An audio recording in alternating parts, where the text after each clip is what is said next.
Okay, we are live for Instagram Live number 3.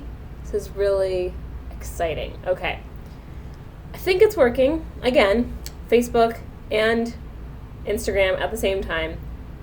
I'm just assuming it's going to go on Facebook because it says it's streaming. So, yeah, let's get going. Hello. Thank you, everybody, for hopping on. Hello from Lebanon. It's tomorrow morning, isn't it? Over there. All right, cool. Good. I know Facebook is working and my sound is off, so we're good over there. Cool. All right, so let's get started because I don't want to take too much of your time. I appreciate you hopping on right now. And if you have seen any of my other Instagram lives or Facebook lives, you kind of get what this is about. Like, we go over one topic or one thing, and then I can answer any questions if we have some questions. But I'm really wanting you to succeed in 2020. 5 o'clock, that is dedication. Thank you for showing up at 5 a.m. So tonight is all about the biggest mistakes that people make this time of year and how you can avoid doing those things. So this comes from learning my own personal patterns. This comes from observing others. This comes from working with clients, all of these things. But this is going to be more so physical, mental, and emotional things that people experience, and that kind of like holds them back. So the takeaways from today are going to be 3 things, and hopefully you get those by the end of this, like these 10 minutes. So starting off, I have posted a couple of things in the past few days, and hopefully you've gotten the chance to see those posts. And if not, after this, go to my profile and read the captions. So I am going to pose 2 different scenarios, right? And I want you to answer with a thumbs up or a thumbs down. So isn't it true that you could be extremely wealthy and successful and in a relationship, but also be extremely miserable? Thumbs up if you agree with that statement. So you could seemingly have everything, right? You've got your wealth, you've got the success, you've got a partner, all of that, but you could feel miserable. And if you agree with that, give me a thumbs up, yeah? But also, isn't it possible that you could also be single and like finding yourself and kind of broke, but be happy and be extremely fulfilled at the same time? Give me a smiley face if you agree with that. If you could be single and happy and broke, all of those things together at the same time. Smiley face if you agree with that. So you can be rich, seemingly awesome and well off, but miserable. And then smiley face if you think you can also be broke, single, and happy at the same time. So you see that it's possible, right, to have both. And there's a little matrix that goes with this. So imagine like quadrants here, right? So this quadrant 1 is like, this is the happiness, okay? So this is more happy, and this is more wealthy, right? So this is you're happy and you're broke, right? This quadrant is you're happy and you're wealthy. This quadrant is you're broke and you're miserable. And then this quadrant is you're wealthy and you're miserable, right? So we want to stay out of this entire quadrant altogether and never be broke and miserable, because that is not a fun existence, right? But in this matrix, right, a lot of people will strive for the wealth and the success, and they'll go this route this far, but they don't do the work to get happy or to make themselves happy, right? Because ideally you want to be in this quadrant, happy and successful. But if you're not able to, you end up in this quadrant down here, not maximizing your full potential. And so what I want to do is help you realize that happiness is really a state of mind. And you, like I've said before on previous ones, yeah, it's a key to a beautiful life. And that is subjective, but I think really that's what people are striving for ultimately. And if people say like, this is the mistake that people make is once I have this, I'll be this. Once I have money, I'll be happy. Once I have a relationship, I'll be happy. Once I have this, I'll be satisfied. And that's really not what it is, because all of those things that we say that we want that will make us X are giving us feelings and emotions for X. Does that make sense? So, taking it back a step, right? If we say, I want to be debt-free by the age of 30, right? It's not that you want zero debt.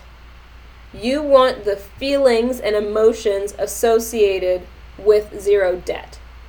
Give me some hearts in the corner if that makes sense to you.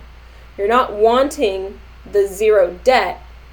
You're wanting the freedom, the happiness, the relief. That's ultimately what you are striving for, right?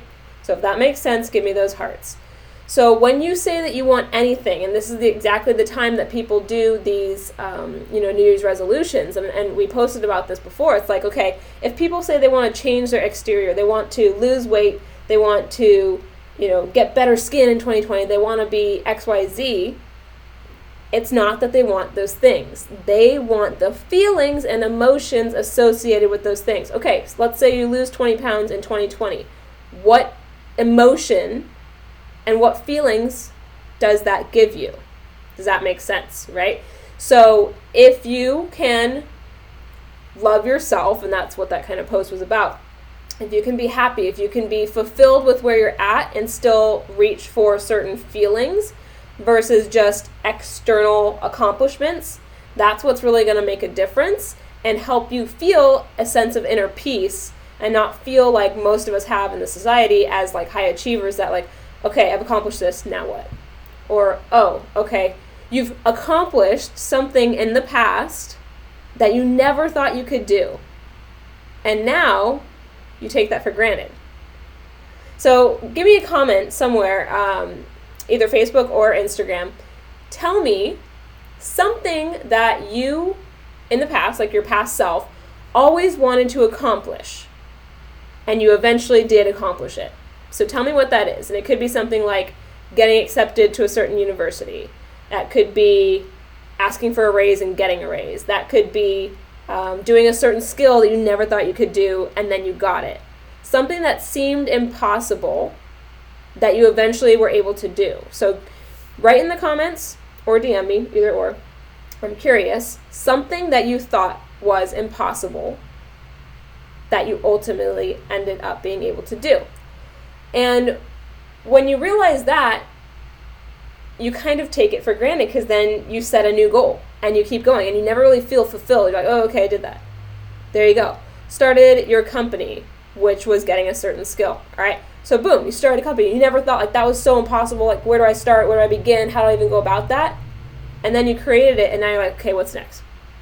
Okay, how do I do this? Right? But we're not really recognizing that that was something that we accomplished. Doing music, getting your own record label, getting promoted. Yeah, things like that, where you are not wanting just those physical things, not just wanting a record label, not just wanting to start a company. It's like, I did this. I feel accomplished. That's the feeling. You want to feel accomplished. You want to feel that level of growth, improvement. So if we can look at our New Year's resolutions for 2020 and tie them to feelings and emotions, that's going to be something that is going to keep you on track and help you avoid relapsing. Because what happens a lot of times is people say, I'm going to change this. Oh, well, I tried it and it didn't work. So if you saw my story a few days ago of like the people drilling, and I'll post it again, like if you keep drilling over and over and not going deep enough into one thing or focusing, you're going to give up, or a lot of people give up. But if you just keep drilling, you're eventually going to get to those diamonds, right? So people will say, okay, I tried this, I give up. And then they end up following things that they know is the safe route and that has been proven. And then they go through the motions, they feel unfulfilled, they're like, is this all there is? What else is there to life? And then they fear, because they get so comfortable, then they fear risk, and then they settle into security, and then they have regrets later in life. And if that's something that you want to avoid and you do not want for yourself, then this is what I have I'll finish with and what I want you to move forward doing. So 1 was the associate your New Year's resolutions with feelings and emotions. It's like my friend Meg did the other day, right? Do the 5 whys. Why do you want this? Boom. Why do you want this? Boom. Ask yourself why again 5 times, and you'll probably get a lot deeper to those feelings and emotions if you're not really sure where to start. Then I want you to eliminate the phrase, I'll blank when I blank. So I'll be happy when I have this. I'll be healthy when I lose this. I'll be successful when I XYZ. If that makes sense, I want you to eliminate that phrase, right? And say, I am blank because blank. And I continue to search for blank, right? So you're acknowledging what feeling and emotion that you want. Then you identify basically something that you would normally do. Then you identify something that you would substitute it with, and then you come up with an action plan to do that. I'm so glad I'm blowing your mind, right? This is what I want. I want these to be little like pew pew moments, okay? So eliminate the I'll blank when I blank, because that's always going to keep you chasing something, and you're never going to accomplish it, because that's I'll be blank when I blank is not a measurable thing, right? But you can know how you feel, right? What is success? What is XYZ?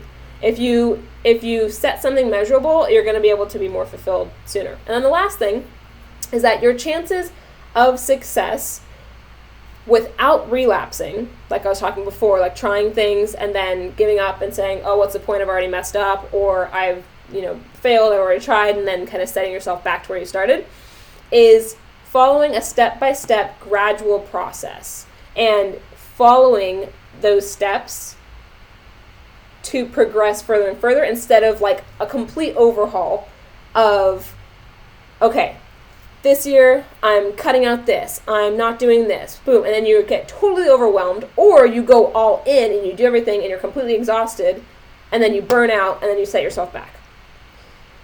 And if that sounds anything like you're better off, and you're going to increase your chances of success by going step by step. Hello. Your best bet is to follow something, not that's just been done before, but something that will allow you to progress and measure so that you can feel what you're searching to feel, right?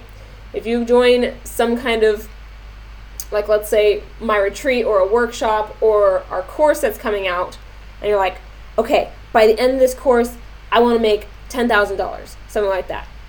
That's not a feeling. And if you can be like, okay, by the end of this course, I'm going to feel whatever that $10,000 feeling would give you, that is something that opens up way more possibilities. Because if you just go into the mindset of like, I'm going to make $10,000, or I'm going to launch this, you're cutting out a bunch of different things that could basically give that to you. So for example, if you say, I want that $10,000, you're thinking only of, all right, by the end of this, I'm going to start my business and it's going to be successful, blah, blah, blah, right?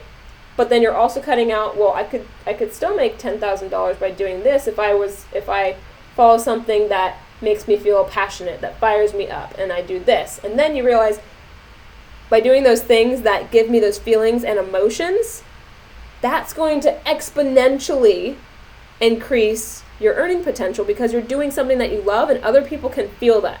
So give me some hearts in the corner if you feel kind of how fired up I am about talking about this stuff, because I am.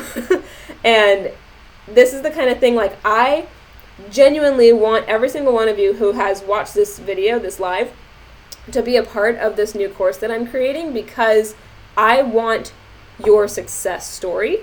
I want to be a part of your journey that helps you succeed. With that, I want to say thank you so much. Oh, I love the hearts. Oh, my heart's exploding. I want to say thank you so much for hopping on here. It means a lot, and I hope that this helps you move into your 2020 feeling more confident And when you're looking at your New Year's resolution goal or your vision board or whatever, put it in terms of emotions and feelings and watch the difference. All right? Thank you again, and be sure to send this or share this with somebody who you think would benefit from hearing it as well. I really appreciate it. Have a wonderful night, and Happy New Year if I don't talk to you. Yes, you can DM me after this. I'll check it. All right? Have a good night, everybody.